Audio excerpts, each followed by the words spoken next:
Mobil Anda jadi baru. Berapa lama namanya disebut mobil baru? Taruh 6 bulan. Tahun depan disebut mobil baru enggak? Enggak. Apalagi 5 tahun lagi. Artinya, kalau yang kita sukai terjadi, kita memuliakan Allah, itu bagus tapi masih dangkal.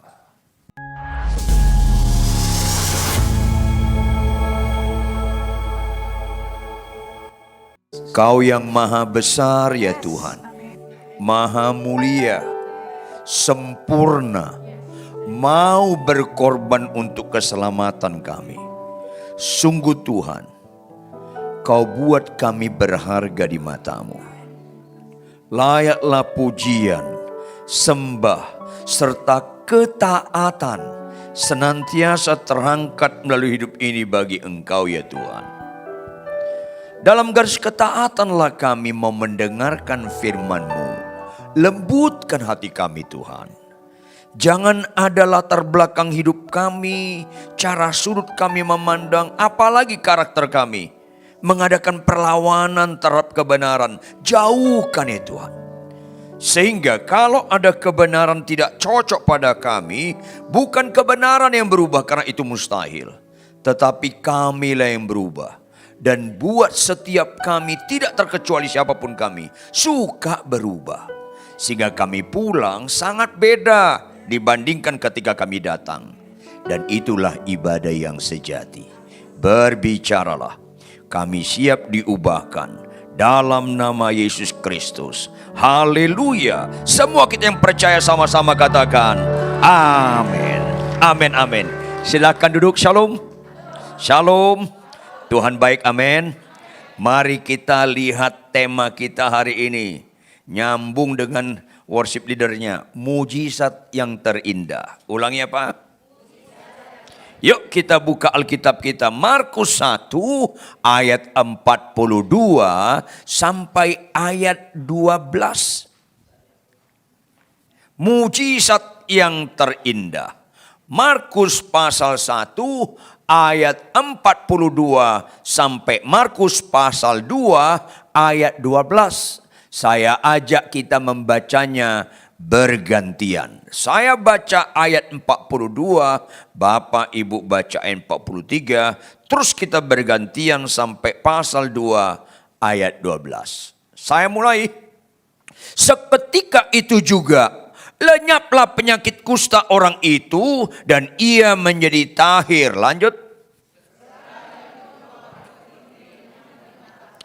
Ingatlah, janganlah engkau memberitahukan apa-apa tentang hal ini kepada siapapun. Tetapi pergilah, perlihatkanlah dirimu kepada imam dan persembahkanlah untuk pentahiranmu persembahan yang diperintahkan oleh Musa sebagai bukti bagi mereka.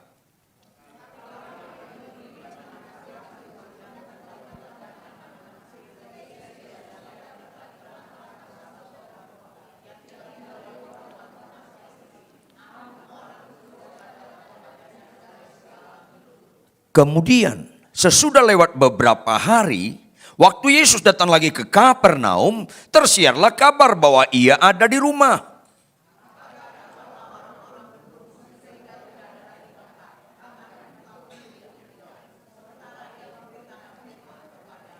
Ada orang-orang datang membawa kepadanya seorang lumpuh, digotong oleh 4 orang.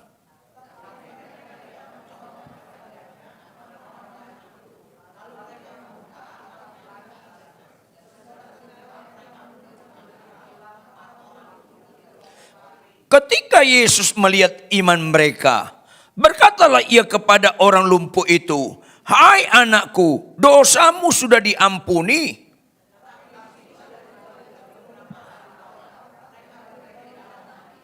Mengapa orang ini berkata begitu? Ia menghujat Allah. Siapa yang dapat mengampuni dosa selain daripada Allah sendiri?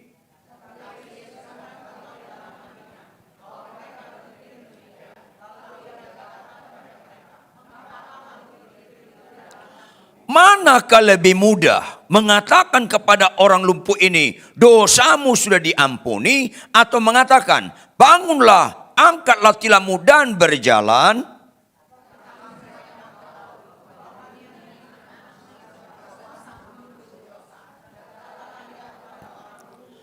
Kepadamu kukatakan, bangunlah, angkatlah tempat tidurmu dan pulanglah ke rumahmu.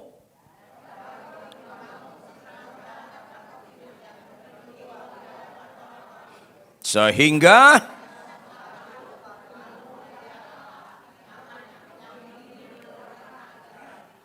ulangi kalimat terakhir, sehingga mereka semua, ya, takjub terhadap apa Bapak Ibu? Ayo dong, takjub terhadap apa? Lumpuh berjalan. Lalu mereka memuliakan Allah. Tepuk tangan buat Tuhan. Tapi harus lanjut. Kalau Anda lumpuh berjalan lalu memuliakan Allah, itu nggak ada istimewanya. Nggak rela wajah Anda ini. Kalau Anda punya mobil Innova, jadi Alphard, lalu memuliakan Allah, bagus. Tapi nggak ada istimewanya. Nyambung nggak sih? Ya nyambung lah, orang Anda yang saya maksud. Ini penting sekali. Supaya nyanyian kita, statement-statement worship leaders, dan pikiran Kristus nyambung dengan kita. Halo, pernah dengar Paulus dan Silas masuk penjara? Tahu Anda urutannya? Orang masuk penjara zaman dahulu ditelanjangi, terus dicambuk oleh cambuk yang cabangnya 5 atau 6. Yang tiap ujungnya ada seperti bola. Di tiap bolanya nongol kayak mata pancing. Sehingga kalau dicambuk itu nempel di tubuh. Ditarik, dicambuk, ditarik sebanyak 39 kali. Enak gak? Sakit sekali. Gak usah dipraktekin. Sakit sekali. Kemudian dibuang ke penjara paling tengah. Tahu nggak Anda penjara zaman dahulu? Penjara zaman dahulu kayak spiral. Paling pinggir di atas permukaan tanah. Makin ke tengah makin turun, makin ke tengah makin turun, makin ke tengah makin turun. Paling tengah itu paling bawah. Tahu Anda maksudnya Bapak Ibu?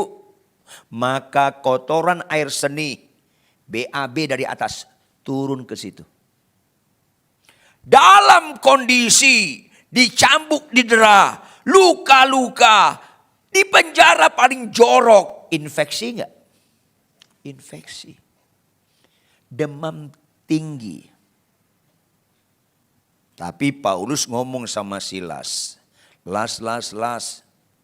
Apa lus? Nyanyi nyok. Akhirnya mereka memuliakan Allah enggak? Mereka udah sembuh atau belum? Udah keluar penjara atau belum? Itu berkualitas.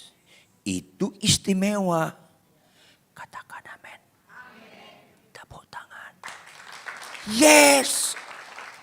Orang Kristen gak kelihatan mujizatnya. Kalau lumpuh berjalan itu hanya sesaat.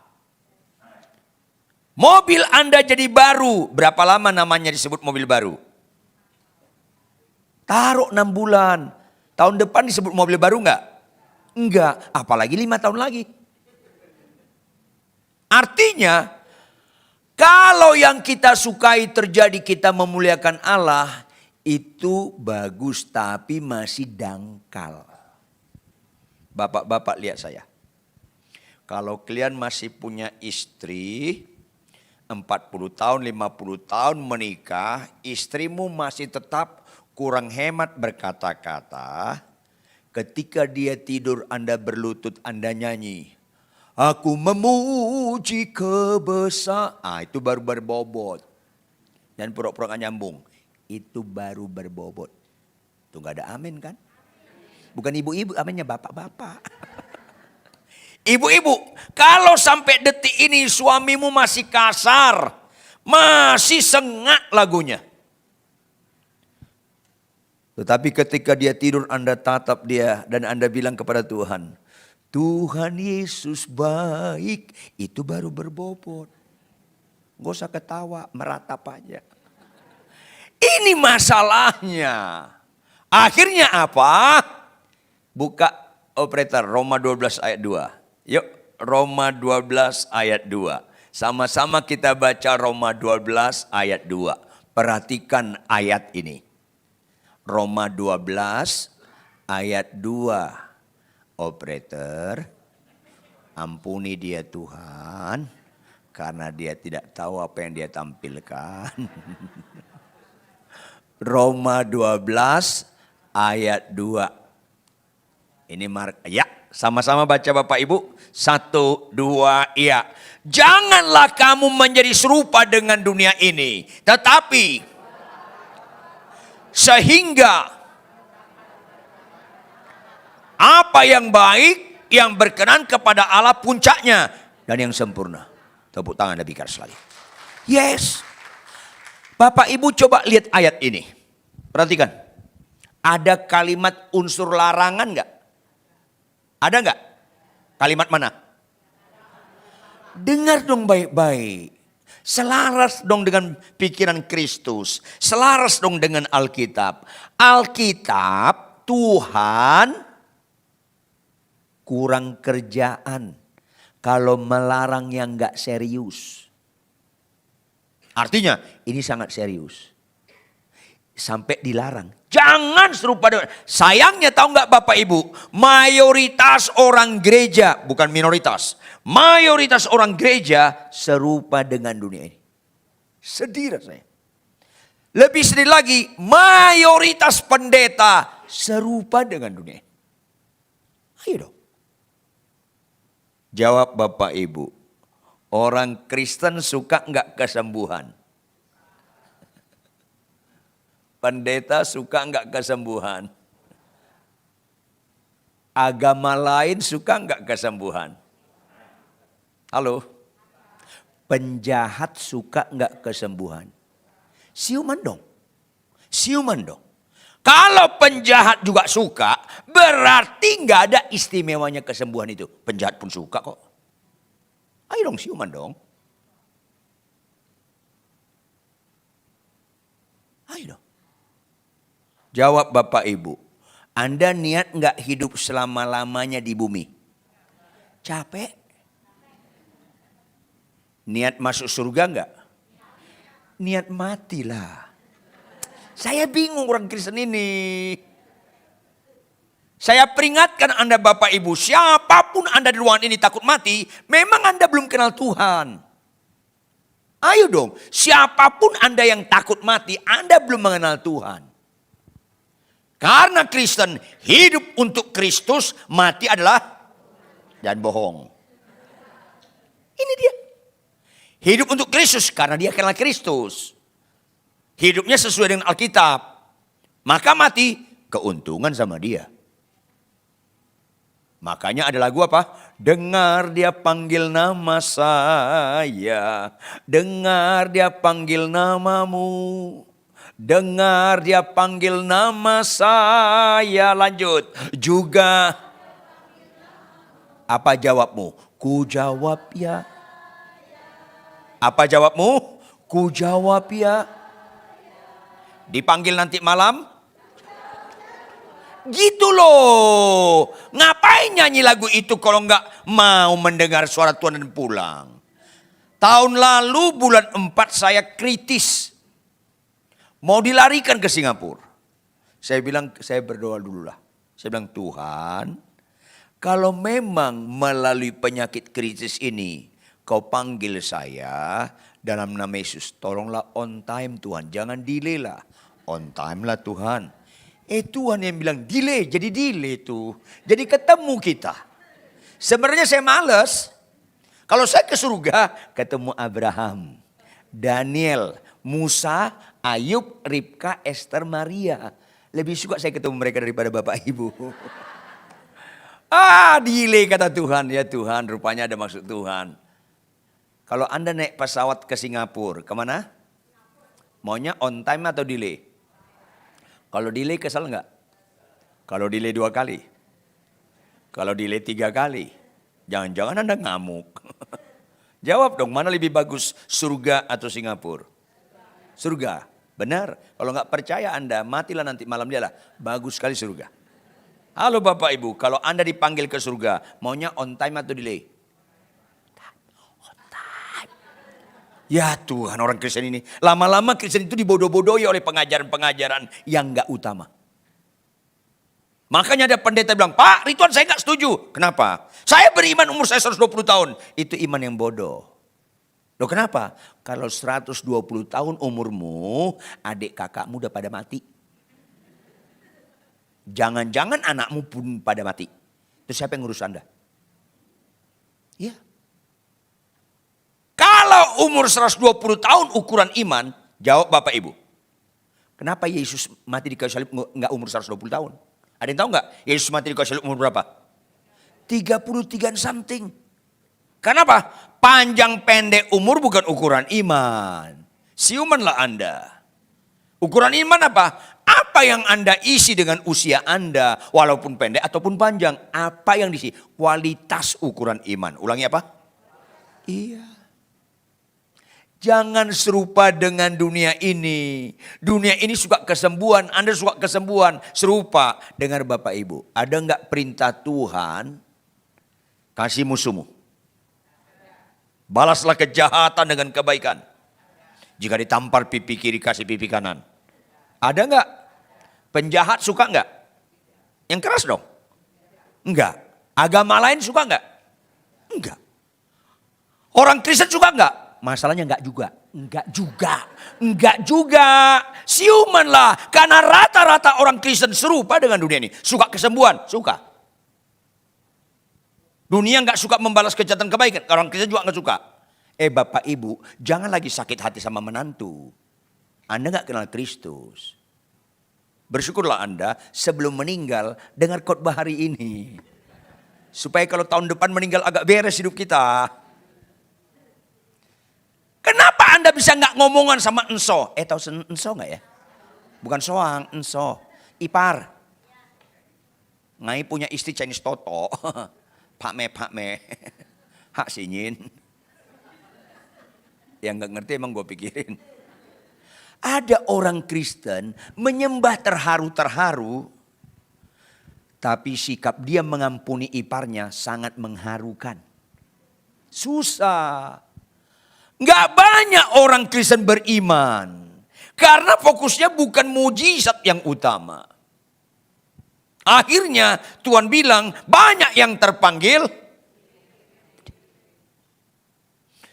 Mujizat yang terindah adalah menjadi pelaku firman sampai garis akhir. Itu mujizat terindah. Finishing well. Ini mujizat terindah. Itu yang dikatakan WL tadi. Bertahan sampai garis akhir. Makanya mengucap syukurlah dalam jangan bohong. Lihat ayat 42. Kembali kita Markus 1 ayat 42 operator. Bacaan kita. Markus 1 ayat 42. Sama-sama kita baca Bapak Ibu. 1, 2, ya. Seketika itu juga. Kata mana aspek keterangan waktu? Jawab dong. Tuhan perlu tahunan atau seketika membuat lumpuh berjalan? Tuhan perlu tahunan atau seketika membuat buta celik? Membuat Lazarus bangkit? Membuat laut terbelah? Halo?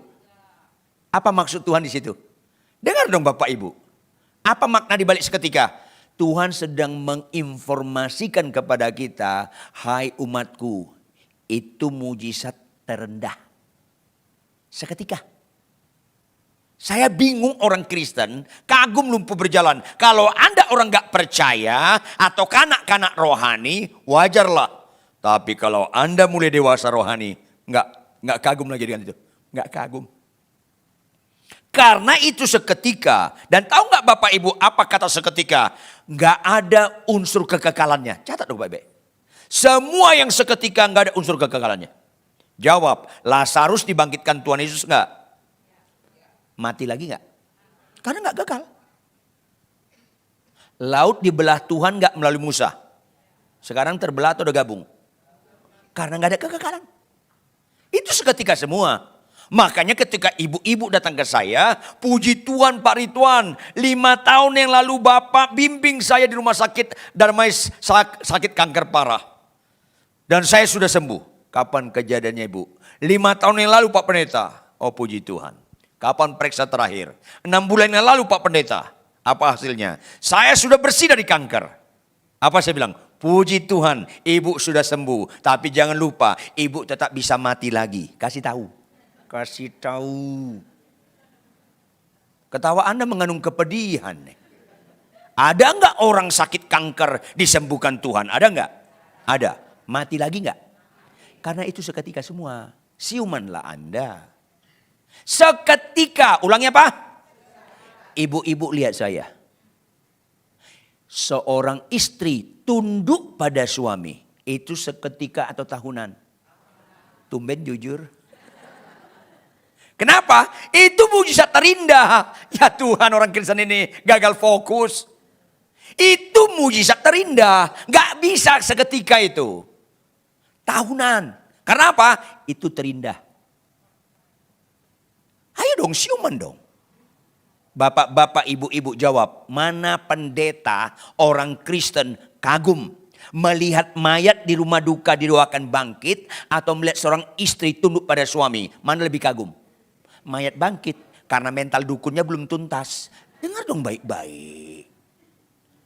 Aduh Tuhan, orang Kristen serupa dengan dunia ini. Alkitab mencatat 2 mujizat terindah. Pertama, jika 1 orang saja bertobat, seisi surga bersorak-sorai. Karena bertobat ada unsur kekekalannya.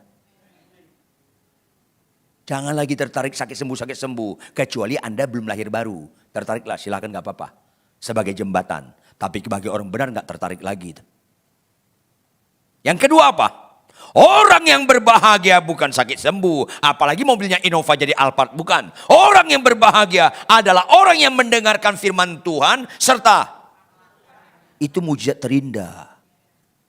Bapak-bapak, malanglah nasib Anda kalau Anda gak pelaku firman. Kalau Anda tidak mengasihi istri Anda, bagaimanapun kelakuan istri Anda, malanglah nasib Anda. Ibu-ibu, malanglah nasib Anda, bagaimanapun kelakuan suami Anda gak tunduk sama suami. Malanglah. Ini yang harus dikhotbahkan berulang-ulang. Bapak ibu, malanglah nasib Anda kalau masih sakit hati. Malanglah nasib Anda kalau Anda tidak membalas kejahatan dengan kebaikan. Karena itu mujizat terindah. Itu gak ada amin. Amin berikutnya itu gak spontan latah. Ini yang harus dikhotbahkan berulang. Apalagi kita bermanfaat. Ulangi apa? Apa nama persekutuan ini? Ubi. Apa? Ubi. Ulangi apa? Ubi lebih bermanfaat daripada beras. Bermanfaatlah. Bagaimana cara bermanfaat? Hanya pelaku firman Tuhan bermanfaat bagi suami, bagi istri, bagi menantu, bagi anak, bagi cucu. Hanya pelaku firman. Tepuk tangan yang keras. Yes. Jangan lagi pernah maknai kekristenan sekedar bisa khotbah. Halo, bisa khotbah bukan ukuran rohani. Catat dong baik-baik. Makanya enggak semua orang percaya harus bisa khotbah. Karena itu bukan ukuran rohani. Bisa bernubuat, puji Tuhan. Tetapi itu bukan ukuran rohani. Bisa bahasa roh, bisa mendoakan orang sakit sembuh, puji Tuhan. Tetapi itu bukan ukuran rohani. Di mana ukuran rohani? Pelaku firman. Iman tanpa perbuatan, mati. Khotbah tanpa perbuatan, mati. Penyembahan tanpa perbuatan, mati. Makanya sedih ada pendeta khotbahnya bagus. Banyak mujizat, jemaatnya puluhan ribu. Tetapi dia punya istri simpanan. Ya selesai. Halo, jangan lihat rohani orang saat khotbah. Kalau Bapak Ibu mau lihat rohani saya, tinggallah di rumah saya 6 bulan atau 1 tahun. Lihat sehari-hari, termasuk ketika si Homilin ngai punya istri manusia langka yang harus dilestarikan itu. Termasuk ketika istri saya ketika kurang hemat berkata-kata. Rohani gak saya? Itu ukuran rohani. Walaupun kita gak bisa khotbah, membalas kejahatan dengan kebaikan itu ukuran rohani. Makanya lihat ayat 43. tampilkan operator. Orang itu seketika sembuh. Apa kata Tuhan kepada orang yang sembuh ini? Ayat 43. Segera ia menyuruh orang itu pergi dengan apa? Dengan peringatan keras loh. Ini kenapa nggak dibaca banyak orang Kristen? Apa peringatan kerasnya? Ayat 44. Dilarang menceritakan mujizat-mujizat. Ini dia. Ingatlah, janganlah engkau memberitahukan apa-apa tentang hal ini kepada siapapun. Tetapi apa? Pergilah beribadah. Perlihatkan dirimu kepada imam, persembahkan untuk pentahiran persembahan yang diperintahkan oleh Musa sebagai bukti. Beribadah. Karena berita utama Kristen bukan sakit sembuh. Catat baik-baik. Berita utama Kristen bukan sakit sembuh. Supaya jangan keliru orang Kristen itu memaknai siapa Tuhan. Tolong tampilkan operator. Lukas 24. Ayat 24. Sebentar ya. Lukas 24. Ayat 45 sampai 48. Lalu Yesus membuka pikiran murid-muridnya. Sehingga apa? Murid-muridnya mengerti kitab suci. Apa itu mengerti kitab suci? Ayat 46. Katanya kepada murid-muridnya, ada tertulis demikian. Mesias harus menderita dan bangkit dari antara orang mati pada yang ketiga. Tentang dosa dan kejahatan kita. Yesus mati di kayu salib. Dia dikuburkan. Dia bangkit pada yang ketiga. Melucuti kuasa maut itu dosa. Oleh karena itu ayat 47. Sama-sama baca Bapak Ibu. Ayat 47. 1, 2, iya. Dan lagi dalam namanya berita tentang apa? Dan harus. Ini berita Alkitab, ini berita Injil, bukan kesembuhan, berita Injil. Yang harus diberitakan itu berita pertobatan dan pengampunan dosa. Di mana-mana kita khotbah harus menegur dosa dan kejahatan. Entah dia orang kaya atau orang miskin sama saja. Saya kasih tahu kepada pendeta-pendeta, kalau Anda nggak berani menegur dosa orang kaya, Anda penjahat. Karena Anda tertarik uang orang kaya, tapi jiwanya kau jorokin ke neraka. Saya berapa kali ngomong sama orang-orang kaya, ada orang kaya gak sini? Lihat saya. Saya ngomong sama orang kaya, jangan main-main dalam dosa, Anda akan binasa. Karena sama orang kaya saya keras sekali khotbahnya. Karena apa? Saya gak tertarik dengan uang Anda, saya tertarik dengan jiwa Anda supaya selamat. Ini penting. Ada konglomerat punya istri simpanan, saya bilang stop, jangan ulangi. Jangan kau lakukan, kau akan binasa kamu. Akhirnya dia gak suka, gak ada masalah. Karena nanti kalau dia mati, pasti dia bilang, aku udah diperingatin pendeta Rituan, gak punya utang saya sama dia. Jujur, ada gak orang kaya sombong? Makanya saya keras khotbahnya sama orang kaya. Tapi jujur, ada gak orang miskin sombong? Sama orang kaya saya keras khotbahnya, sama orang miskin lebih keras lagi khotbah saya. Iya, supaya jangan sempurna penderitaan dia. Jujurlah. Lebih mending loh orang kaya masuk neraka daripada orang miskin. Di mana mendingnya? Orang kaya sebelum masuk neraka agak enak di bumi, kaya. Orang miskin masuk neraka di bumi susah. Terus masuk neraka lagi. Berseri penderitaannya. Ada orang miskin gak sini? Tolong bertobat. Siapapun kita berita utama ini. Bukan kesembuhan. Kembali kita Markus pasal 1 operator. Markus pasal 1. Apa yang terjadi kepada orang ini? Dilarang keras, disuruh beribadah. Ayat 45. Markus 1:45. Tetapi apa? Orang itu pergi memberitakan peristiwa itu dan menyebarkannya kemana-mana. Dilarang keras tapi diberitakan. Ngelawan. Banyak kami pendeta juga suka ngelawan. Apa akibatnya? Kata Alkitab. Sehingga Yesus gak dapat lagi terang-terangan masuk dalam kota. Dia menyingkir. Karena apa? Lebih banyak orang datang kepada Yesus untuk mujizat sembuh daripada untuk ditegur dosanya. Bapak Ibu, jangan terlalu suka dengan hamba Tuhan yang nubuat-nubuat kita yang enak-enak. Itu seringkali menipu. Suka Allah Anda Bapak Ibu, kalau ada hamba Tuhan berani menegur dosa Anda. Itu keren. Itu gak ada amin. Amin berikutnya itu latah. Malanglah hai orang Kristen. Kalau Anda gak suka ditegur dosa Anda. Malang Anda. Gak ngerti Anda Tuhan. Padahal dia dihina, disalibkan karena dosa dan kejahatan kita. Jadi jangan akrab dengan orang-orang yang suka muji-muji kita. Tapi akrablah dengan orang yang mau menegur kita. Tapi banyak orang Kristen kalau ditegur sakit hati. Kayak orang yang sedang lihat saya sekarang ini. Susah Kristen ini. Bapak-bapak tolong jawab. Ibu-ibu tolong jawab. Mana lebih kita nikmati? Pujian pasangan orang atau teguran pasangan kita? Mana lebih kita nikmati? Itu kan kelihatan kesurupannya. Tahu enggak? Kalau Anda muji saya, masuk telinga kanan keluar, kanan lagi. Enggak kiri, nanti ada garisnya. Enggak, keluar lagi mentah. Kenapa?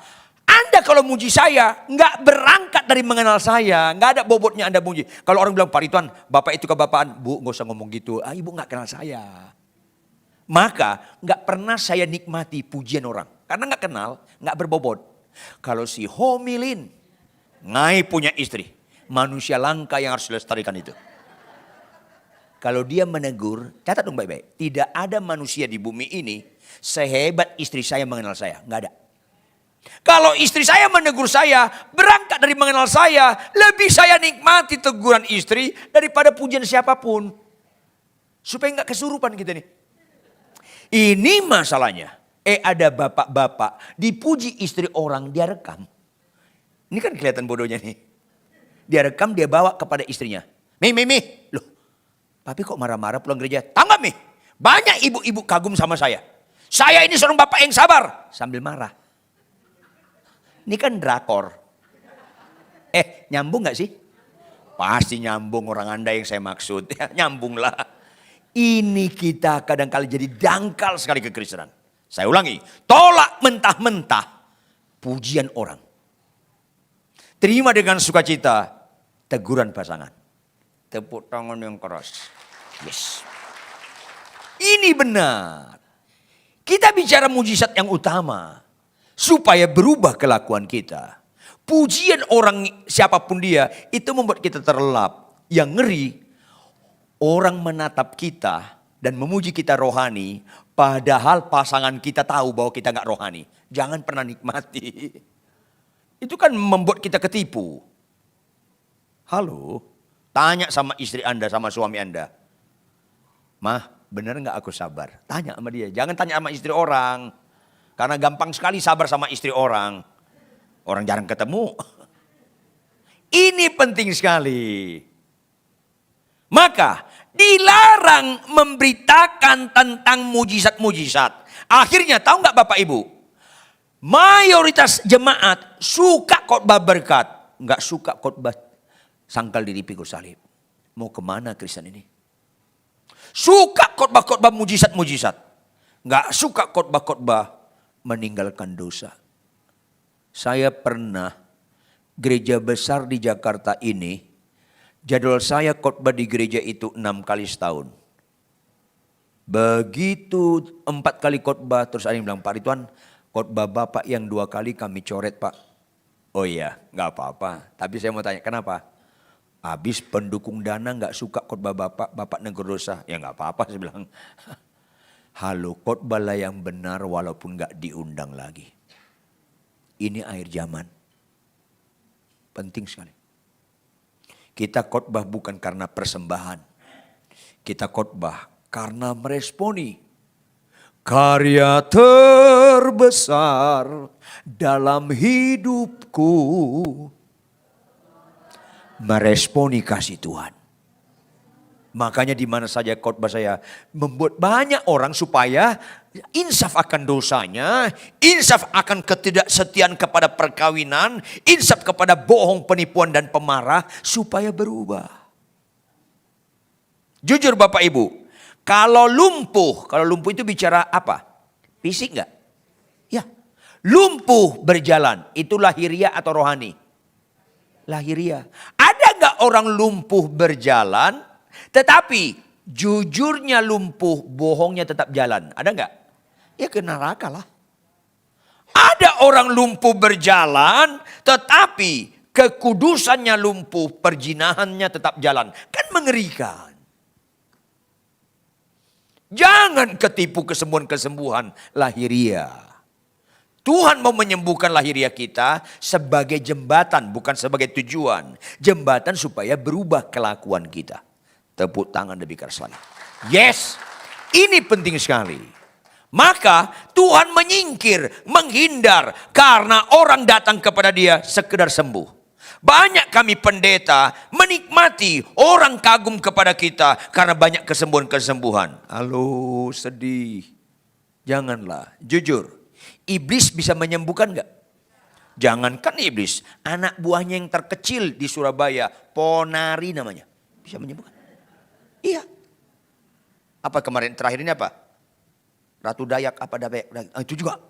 Janganlah tertarik, Ida Dayak ya. Itu janganlah.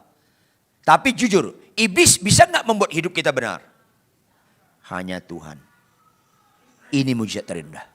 Maka lihat Markus pasal 2 ayat 1. Apa berikutnya? Kemudian sesudah lewat beberapa hari, waktu Yesus datang lagi ke Kapernaum, tersiarlah kabar bahwa ia ada di rumah. Ayat 2. Maka datanglah orang-orang berkerumun sehingga tidak ada lagi tempat. Bahkan di muka pintu pun tidak. Sementara Yesus memberitakan firman kepada mereka. Banyak penuh orang karena zaman dahulu rumah nggak ada pintu sampingnya, pintu depan doang. Orang penuh sampai halaman pun penuh. Tujuannya mujizat. Tapi Yesus tetap konsisten memberitakan firman, bukan kesembuhan. Itu fokusnya. Apa fungsi firman? 2 Timotius 3:16. Mengajar, menunjukkan kesalahan, memperbaiki kelakuan, dan mendidik kita dalam kebenaran. Karena mujizat yang utama hidup dalam kebenaran. Cari dahulu kerajaan Allah dan itu mujizat terindah. Saya lebih suka jadi suami yang benar daripada pengkhotbah yang benar. Catat bebek. Khotbah yang benar bisa nggak ada kaitan dengan kelakuan. Orang ahli Taurat, orang Farisi. Tuhan bilang kepada muridnya, ahli Taurat orang Farisi sudah menduduki kursi Musa. Sebab itu, dengarkanlah dan turutilah segala ajaran mereka. Karena ajaran mereka bagus. Turut ya. Tetapi apa kata Tuhan Yesus? Tetapi jangan lakukan perbuatan mereka. Karena mereka mengajarkan tetapi tidak. Khotbah benar tidak selalu disertai dengan kelakuan benar. Itu banyak. Makanya saya lebih suka jadi suami yang benar daripada pengkhotbah yang benar. Karena khotbah yang benar bisa bobotnya hanya keterampilan. Kalau suami yang benar pasti ada kaitannya dengan kelakuan. Ini penting. Maka apa yang terjadi? Orang datang kepada Yesus.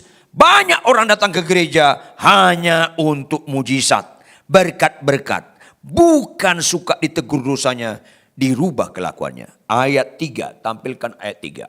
Ada orang-orang datang membawa kepadanya seorang lumpuh digotong oleh 4 orang. Misalnya Yesus ada di rumah sebelah, orang penuh, ada orang datang menggotong, datangnya dari Puri Indah. Begitu nyampe ayat 4. Tetapi mereka nggak dapat membawa kepadanya. Artinya ekspektasi mereka pikir bisa membawa ke depan Yesus. Artinya mereka nggak nyangka penuh orang. Jujur Bapak Ibu, kalau kita bawa keluarga kita jalan menggotong orang tua kita atau ipar kita, orang dewasa sampai di sini penuh. Kira-kira apa yang kita lakukan? Besok kita datang lebih pagi lah. Kira-kira Anda niat nggak membuka genteng dia? Ini dia istimewanya. Ayat 4. Tetapi mereka nggak dapat membawanya kepadanya karena orang banyak itu. Lalu mereka membuka atap di atasnya. Ini yang istimewa untuk jembatan mujizat yang terindah. Mereka nggak bawa tangga. Berarti kalau naik ke atap orang, resiko nggak? Resiko.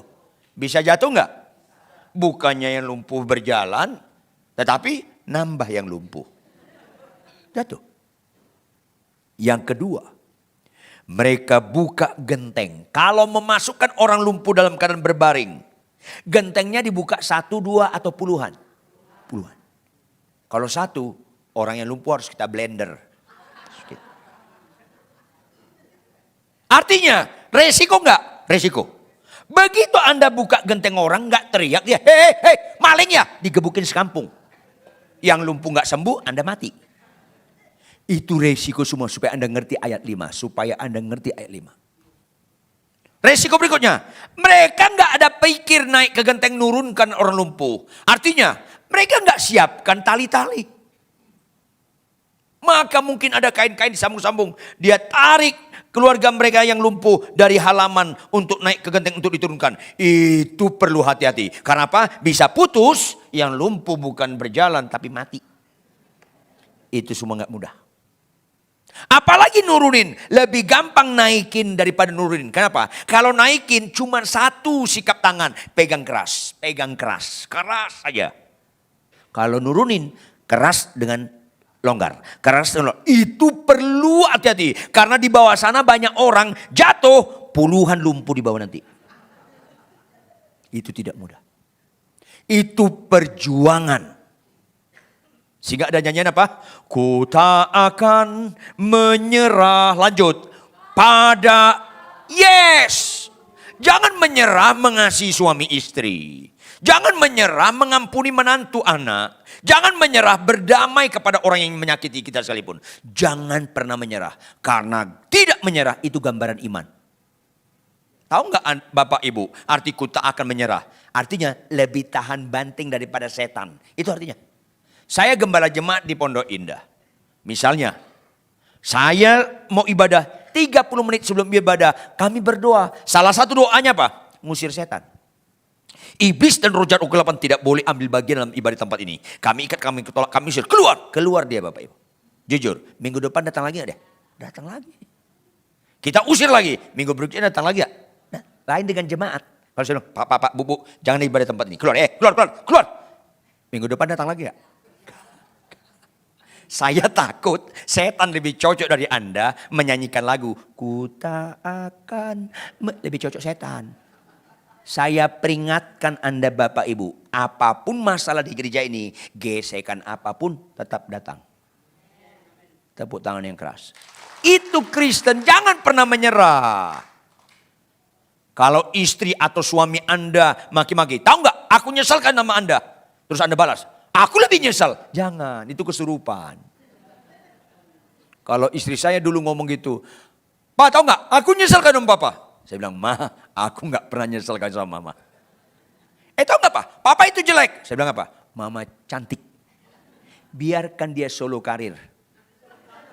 Jangan duet. Aduh, dia maki, duet makinya. Memang masih kesurupan. Serupa dengan dunia ini. Jadi jangan ada aksi yang jelek, reaksi jelek. Jangan. Balaslah kejahatan dengan itu yang benar. Dan dimulai di perkawinan. Bukan sama pasangan orang. Perkawinan. Supaya kita dapat mujizat yang terindah. Apa akibatnya? Lihat ayat 5. Sama-sama kita baca ayat 5. 1, 2, ya. Ketika Yesus melihat iman mereka, berkatalah ia kepada orang lumpuh itu. Tepuk tangan lebih keras. Karena ini mujizat terindah. Tuhan lihat perjuangan mereka. Gak pernah menyerah. Gambaran iman gak pernah menyerah. Saya tegur banyak orang. Jangan cerai. Loh, istriku cerai. Tetap jangan cerai. Suamiku kasar. Tetap jangan cerai. Karena gak cerai sampai mati itu gambaran iman. Ada tokoh masyarakat bilang. Loh Pak Ridwan, istri saya berzina, tetap jangan cerai. Loh Alkitab berkata, kecuali berzina, jangan kutip kalau nggak ngerti. Tuhan itu konsisten. Hanya meninggal baru cerai. Nah ini berzina, dengar dong baik-baik, kau STH. Enggak, saya nggak sekolah teologi ya. Kau nggak sekolah teologi kenapa STH? Enggak Pak Ridwan, lu STH. Sok tahu. Tahu nggak? Saya tanya sama dia. Yesus lagi dialog sama orang Yahudi. Jawab, kalau istri berzina diapain? Jawab dong diapain? Kalau orang Yahudi kalau istrinya berzina diapain? Berarti mati gak? Arti zina di situ mati. Sama dengan mati. Siumanlah Anda. Zina dalam konteks Matius itu mati. Makanya saya ngomong sama dia, istri lu sudah dirajam belum? Enggak, ya belum mati kan? Jangan cerai. Jangan pernah menyerah. Kalau 1 juta pendeta di bumi ini, 999 berkata boleh cerai, tetap saya bilang enggak. Parituan sendiri, masa bodoh terbalik pun bumi ini enggak boleh cerai. Bagaimanapun, kemungkinan ya bapak-bapak ya, ini kemungkinan, jangan GR dulu. Kemungkinan istri saya lebih cerewet dari istri Anda. Karena istri saya punya peraturan di rumah lebih ketat dari hukum Taurat. Jangan ketawa, ini penderitaan. Kemungkinan, tetapi tidak ada kemungkinan, saya ulangi, tidak ada kemungkinan cerewet istri saya mampu membatalkan saya pelaku firman. Kasihlah istrimu, tetap saya kasih. Lu makin cerewet, tetap saya. Sampai mati pun lu cerewet, tetap saya mengasihi. Karena saya lagi beribadah kepada Tuhan. Tuhan saya yang bilang, kasihlah istrimu tanpa embel-embel. Nggak ada bilang, kasihlah istrimu kalau lemah lembut. Kalau cerewet, hajar aja boleh. Nggak ada. Nggak ada, siuman lah. Fokus kita Tuhan, bukan kelakuan pasangan. Jangan mau digembalakan oleh kelakuan pasangan. Makanya ibu-ibu kalau saya bilang, hai istri, tunduk pada suami. Loh pak, suamiku kasar. Nggak ada kaitannya. Nggak ada kaitannya. Kita ibu-ibu tunduk pada suami karena Anda sedang beribadah kepada Tuhan penebus Anda yang menebus Anda. Anda bukan kepunyaan Anda lagi. Taat. Loh suamiku kasar. Nggak ada Alkitab memfasilitasinya. Hai istri, tunduk pada suamimu yang baik. Yang kasar, lawan aja boleh. Nggak ada. Jangan sesatlah. Makanya mujizat utama taat. Ini lihat. Ketika Yesus melihat iman mereka, berkatalah ia kepada orang lumpuh itu apa? Apa? Dengar dong baik. Dosamu sudah diampuni, otomatis kau anakku. Hai anakku. Kalau lumpuh berjalan, enggak otomatis anakku. Buta celik, tidak otomatis anakku. Dosamu diampuni, hai anakku. Mana pernah jadi anak Tuhan orang 10 orang sakit kusta sembuh semuanya. Berapa akhirnya jadi anak Tuhan? 1. Karena kesembuhan gak bisa membuat status kita jadi anak Tuhan. Catat dong baik. Tetapi dosamu diampuni disebut anak Tuhan. Tapi yang terjadi, saya persingkat. Ayat 6 sampai ayat 7 nyinyir orang-orang ahli Taurat, orang Farisi. Hanya Allah yang bisa mengampuni. Loh kan Yesus Allah. Saya sedih ada pengajaran sekarang ini. Yesus itu bukan Allah. Ada apa lagi nih? Yang ngajar mantan rektor teologi. Ngawur sekarang ini. Dan pengikutnya mulai banyak. Halo iblis datang seperti malaikat terang mengerikan. Yesus itu bukan juru selamat. Dia petugas. Allah Bapa juru selamat. Ada apa ini? Yesus itu dibawa Allah Bapa. Hati-hati. Makanya kita sama-sama baca. Kita lihat ayat 10. Sama-sama kita baca ayat 10 operator. 1, 2, ya. Bahwa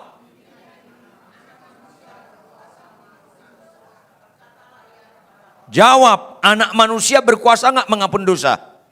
Kenapa? Karena dia Allah juga. Allah kita Allah Tritunggal bukan Dwi Tunggal.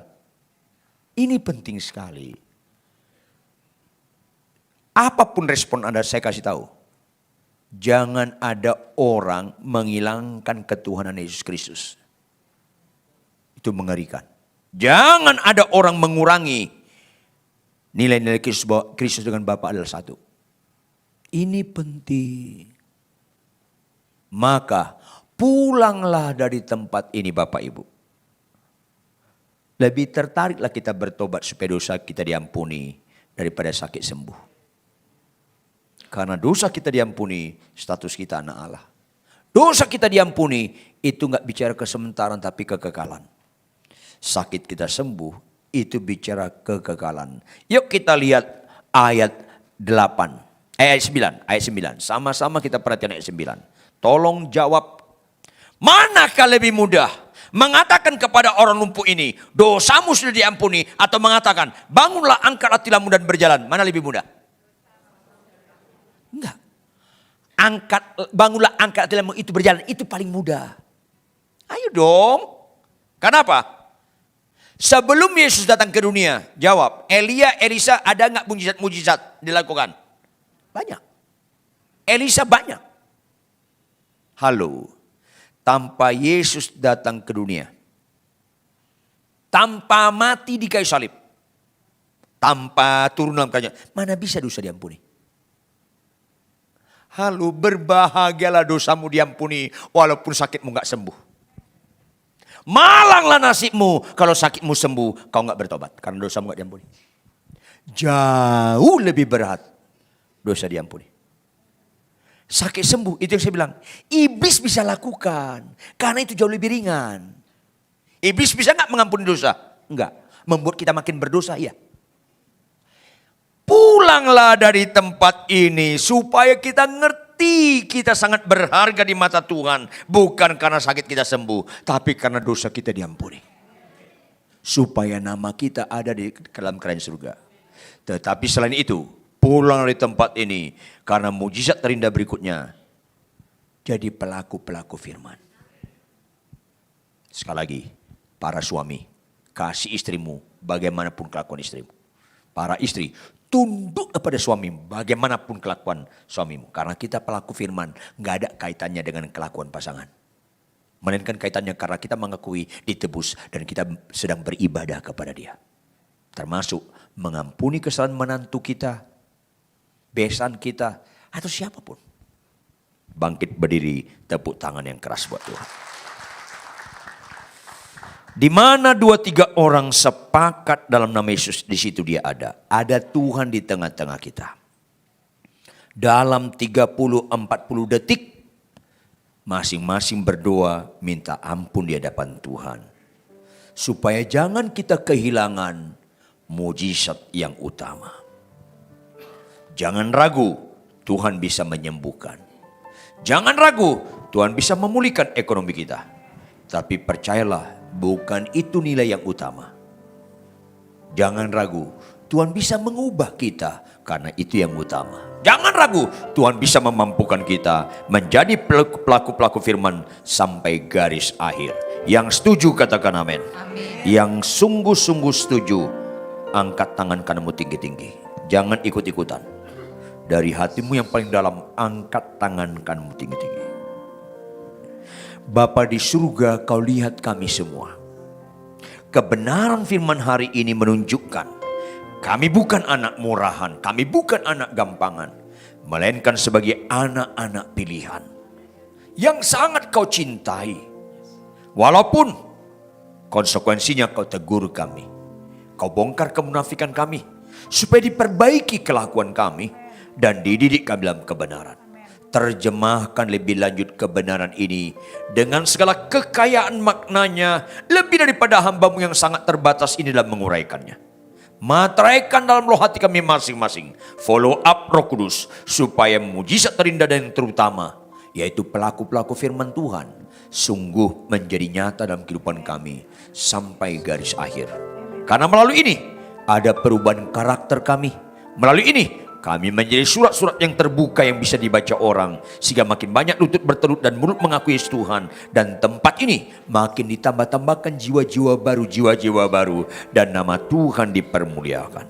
Berkati Bapak Ibu Gembala kami Tuhan. Berkati semua hamba-Mu yang melayani tempat ini. Termasuk pengurus UBI, worship leader, singers, pemain musik, penanggung jawab multimedia, soundman, siapapun yang ambil bagian. Ingatkan mereka, tidak ada yang sia-sia dalam melayani Tuhan. Amen. Dalam nama Yesus Kristus. Haleluya. Semua yang percaya sama-sama katakan. Amin.